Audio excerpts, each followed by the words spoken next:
तो उस एक क्षण में हमारे पास मौका होता है हमारे पूरे अस्तित्व को प्रेजेंट करने का। और हम लोग इतने दिनों से अष्टवक्र में सुनते आ रहे हैं, जो हम बोलते हैं जो हम सोचते हैं वो होने लगता है।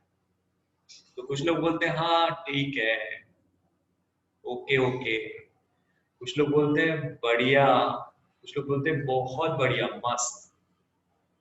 तो जो हम बोलते हैं सोचते हैं वैसे ही बीज को उस क्षण में हम अपने भीतर डालते हैं, राइट।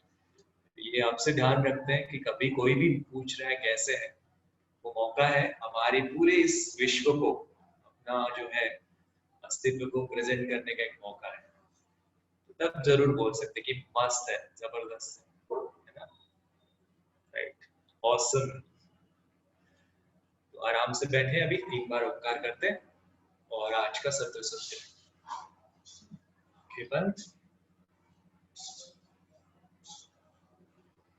ओंकार के लिए गहरी सांस ले।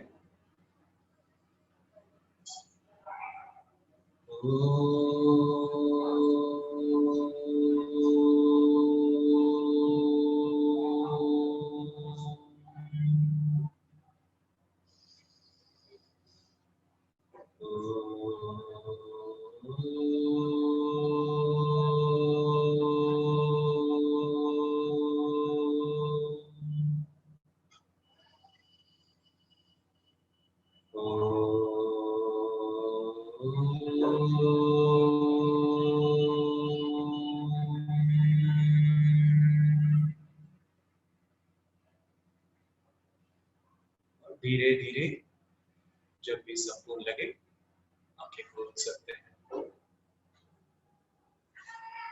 और आज का सत्र श्रद्धा के साथ सुनते हैं।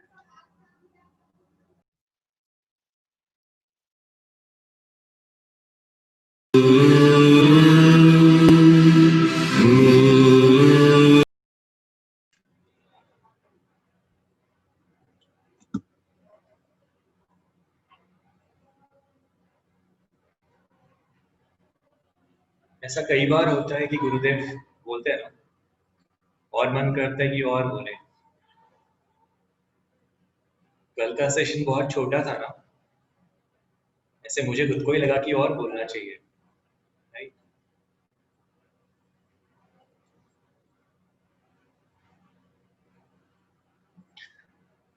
तो गुरुदेव ने आज के सत्र में क्या क्या बोला? आश्चर्य जब होता है तो मन रुक जाता है, स्तब्ध होता है। ये कई अलग अलग चीजों में बोला गुरुदेव ने। जब आश्चर्य होता है, जब भय लगता है, जब प्रीत प्रेम होता है, जब वाह लगता है, तब मन एकदम से रुक जाता है कुछ क्षण के लिए। गुरुदेव ने बोला ना कि जब प्रेम में होते हैं तो कई घंटों का पता भी नहीं चलता, समय का भी नहीं पता चलता, राइट। तो उस कुछ क्षणों के लिए मन जो है वो एकदम से रुक जाता है। आप देखना कभी भी एकदम से आश्चर्य हो, कुछ डर लगे, तो वो मन तुरंत, जिसको बोल सकते हैं ना, वर्तमान में आके रुक जाता है। और फिर बोला कि निराकार साकार में ही है, और निराकार में ही तो साकार है ना। बहुत सारी चीजें जो हमें लगता है कि जो दिखता है कि हाँ ये कुछ आकार है, पर उसके परे और बहुत कुछ है अगर ध्यान से देखें तो। गुरुदेव ने अपना एक उदाहरण दिया। ये जब हो रहा था, बहुत पहले भी एक बार ये हुआ था किस्सा कि आश्रम के गेट के बाहर किसी ने गोली चलाई। वो कुछ कुत्ता था, वो उसको भगाने के लिए। और फिर बाहर कुछ न्यूज आई कि अरे ऐसे कुछ हुआ है ये। और फिर गुरुदेव ने उसको उदाहरण को बोला कि वो जो भी पुलिस भी आई देखने की क्या हुआ, तो आश्रम के सारे लोग तो मुस्कुरा रहे थे, मस्त थे, खुश थे। और जो गुरुदेव है वो भी एकदम मस्त है। तो उन लोगों को भी थोड़ा शंका हुई कि क्या सच में यहाँ पे कुछ ऐसा हुआ, राइट। तो कई बार जो चीजें जैसी है वैसे नहीं दिखती हैं। ये हम उदाहरण को बार बार ले सकते हैं। वो दिखने में सांप लगा पर असल में वो रस्सी थी, राइट। फिर किसी ने बोला कि ये तो सब मुझे लीला लगती है कि गुरुदेव ये सब जो हुआ पूरा किस्सा जो हुआ,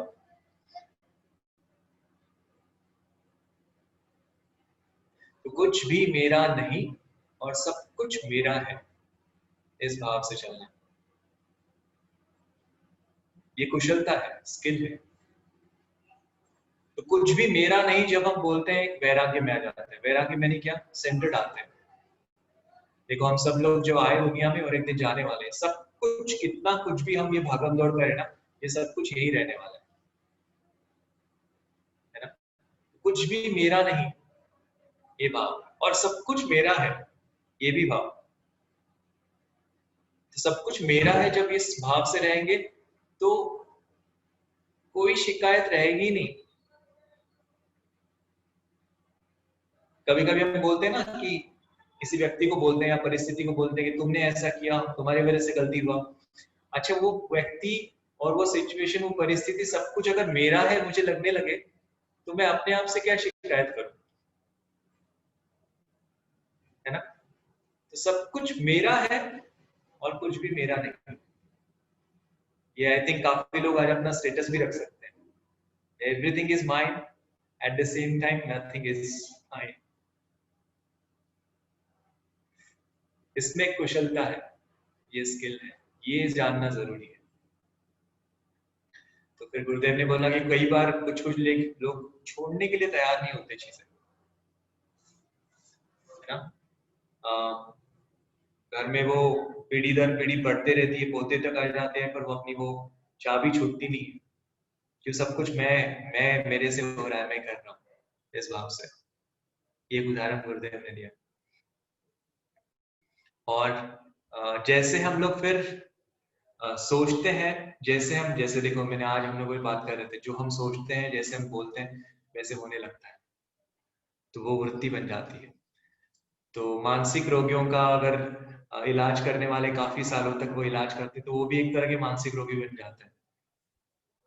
फिर गुरुदेव ने कहा कि जो बीमार लोग हैं, ठीक है, वो तो उनका तो होता है देहांत, पर उसके पहले जो वैद्य है वो भी हो सकते हैं।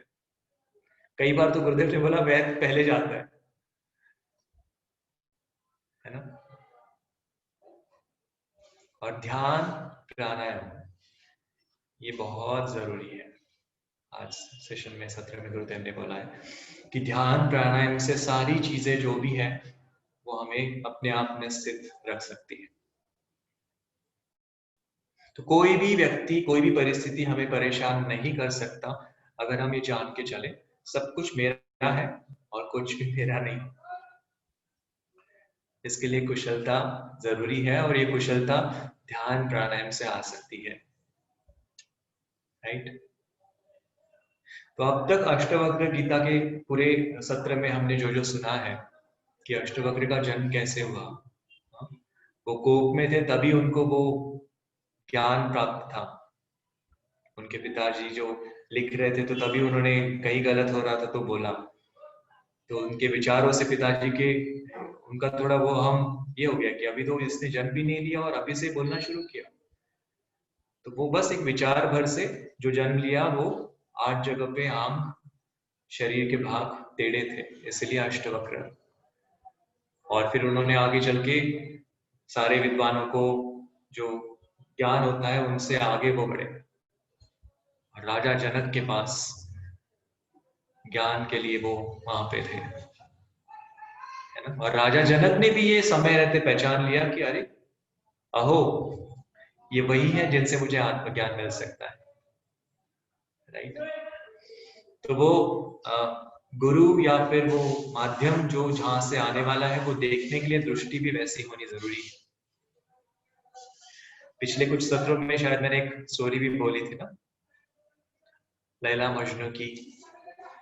तो वो जरूरी है वैसी दृष्टि रखना। तो स्टोरी में क्या था कि मजनू के पिता बोलते हैं कि अरे इसमें क्या है लैला में, ऐसे मैं बहुत सारी लड़कियों को तेरे सामने ला सकता हूँ शादी के लिए, तो इसी के लिए क्यों बोल रहा है। तो मजनू ने बोला कि उसके लिए लैला में क्या है ये जानने के लिए आपके पास मजनू की दृष्टि होना जरूरी है ना। तो जो राजा जनक ने पता किया, पता चला उनको, अहो मेरे प्रभु, और फिर ये सारा ज्ञान अष्टवक्र से राजा जनक तक पहुंचा कि दृश्य और दृष्टा इनमें भेद करना। बाहर जो भी चीजें हैं ये है, पर इनमें अगर फंसे रहेगा मन, हम तो अपने आप में कभी नहीं पहुंच सकते। तो इन सब से निकलकर यानी भागना नहीं है, सारे चीजों के बीच में रहकर। जैसे आज गुरुदेव ने भी बोला कि साधु के लिए तो वो आसान है कि वो कहीं जाके पहाड़ में रह लेंगे कुछ फल खाते हुए ध्यान करते हुए, पर सब चीजों के बीच में रहकर आसपास लोग जैसे भी हैं, परिवार है, जो भी है, जो भी काम है, बिजनेस है, जॉब है, सारी जिम्मेदारियों को करते हुए अपने आप में स्थिर रहना, सेंटर्ड रहना, खुश रहना, वो आत्मज्ञानी का लक्षण है। राइट।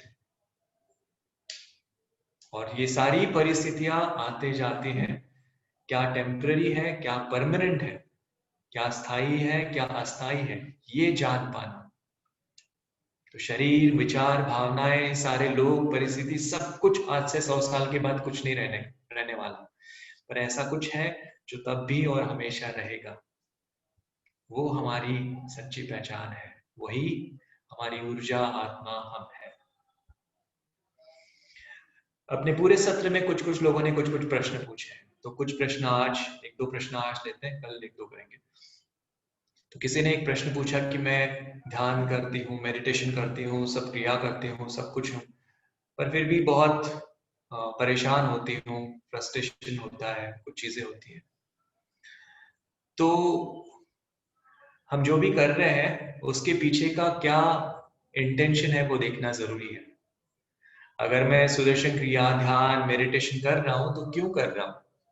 3 तरह से कर सकते हैं। एक, लालसा, ये करूंगा तो कुछ अच्छा होगा, मन शांत रहेगा, कुछ मिलेगा, लाइफ अच्छा होगा, ये होगा, वो होगा। दूसरा, डर, ये करूंगा ना तो मेरा मन, शरीर सब अच्छा रहेगा, स्वास्थ्य बना रहेगा। तीसरा है प्रेम। तो तीसरे तरह से होना चाहिए। जब ये लालसा और डर से नहीं होता, प्रेम से होता है कि जो भी चीज को बहुत पसंद करते हैं तब इसमें नियमितता आएगी। ये एक चीज हुई। और ये सब करते रहेंगे तो फिर भी अगर कुछ चीजें परेशान कर रही हैं, तो इसके पहले भी मैंने बोला था 3 चीजें जरूरी है, ज्ञान, ध्यान और समर्पण। तो अगर ज्ञान और ध्यान कर रहे हैं तो सबसे जरूरी है समर्पण करना। ट्रेन में बैठने के बाद वो पूरा बैग, लगेज हम हमारे सर पे हाथ में पकड़ के नहीं रख सकते, उसको नीचे रखना होता है और निश्चिंत बैठना होता है कि ये ट्रेन मुझे अपने डेस्टिनेशन तक, अपनी मंजिल तक पहुंचाएगी।